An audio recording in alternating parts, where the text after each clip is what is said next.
Mwaramutse canke mwiriwe bivanye n'umwe wese aho asanzwe aherereye kw'isi.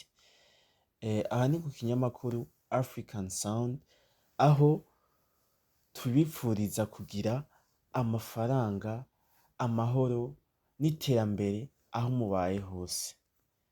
Uyu musi tuje kuganira ku nkuru ya Bob Marley, aho tuzi ko iyi tariki ari itariki idasanzwe, itariki uwamenyekanye nka Bob Marley yitabiyeko Imana.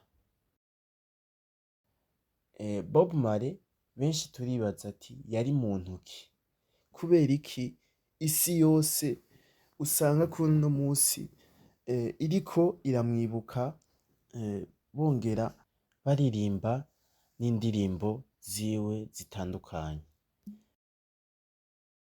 Nkundira turabire hamwe amwe mu mateka yaranze Bob Marley, umwe dufata benshi nk'icitegererezo bivanye n'amajambo yavuze n'imiziki yakoze, imwe twokwita imiziki idapfa.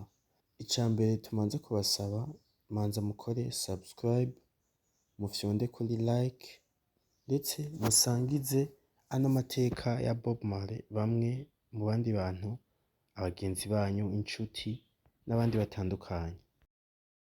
Bob Marley yavutse kw'igenekerezo rya 6 Ruhuhuma 1945 i Nine Miles muri Jamaica. Ni umuhinga mu bijanye n'umuziki wa reggae, kandi ni ikimenyetso c'amahoro, ubumwe no kwihangana kw'isi yose. Ubuzima bwiwe bwaranzwe n'ibigeragezo vy'umuntu ku giti ciwe be n'imigambi yiwe ikomeye. Bwasize ikimenyetso kidashobora gukurwaho muri kahise k'umuziki wa reggae n'intambara zo mu kibano. Bob Marley yavutse ku bavyeyi bavanze aribo Norval Sinclair Marley, umukuru w'ingabo z'Ubwongereza, na Cedella Booker, umugore akiri muto w'umunya-Jamaica. Ariko Bob Marley yakuriye mu bukene budasanzwe. Igihe yari akiri muto, yarimukiye kumwe na nyina wiwe i Trench Town, akarere ka Kingston kabamwo abantu bato bato bafise ubuzima buri hasi cane. Marley ntiyabaye gusa umuhinga mu kuririmba no gucuraranga ari kumwe n'umugwi wiwe witwa Wailers, ahubwo kandi yabaye ijwi ry'abahahazwa, avugira urukundo, ubutungane no kwidegemvya. Iciyumviro c'indirimbo yiwe Redemption Song caturutse ku majambo ya Marcus Garvey, yabaye indirimbo y'umwidegemvyo wo mu mutwe no mu mpwemu. Bob Marley ni nawe kandi yatumye umudiho wa reggae umenyekana cane kw'isi, ndetse abera n'icitegererezo abantu benshi kw'isi nzima, haba abaririmbyi, abakunda amajambo yaririmvye, ayo yavuze atazibagirwa, ivyiyumviro vyiza no kugwanira ubwigenge cane cane ku banyafrika. Yagize abana 11 ku bagore 7 batandukanye.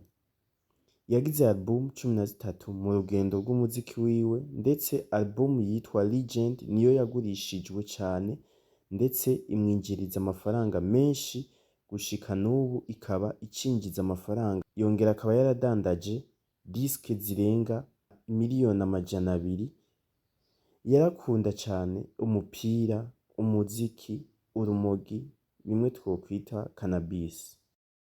Ku wa 3 Kigarama 1976, mu gihe amahane ya politiki yariko aratera imbere cane muri Jamaica, Bob Marley yarageragejwe kwicwa mu nzu yiwe i Kingston. Yarakomeretse ararokoka, haciye imisi 2 aririmba mu giteramo citwa Smile Jamaica. Gutyo yemeza ko yiyemeje kubungabunga amahoro naho hari abamutera ubwoba. Mu 1977 bamusanze afise kanseri y'urukoba ku ku rutoke rwiwe, ariko kubera imvo z'idini yaranse guca umubiri, iyo ngwara ica irakwiragira hose. Naho vyari uko, yarabandanije gukora imiziki yiwe n'ibiteramo ahatandukanye kw'isi. Igitaramo ciwe ca nyuma cabereye i Pittsburgh muri Nzero 1980.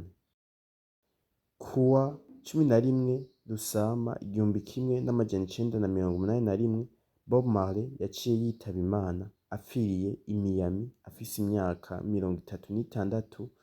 Yahambwe i Nine Miles mu gisagara yavukiyemwo.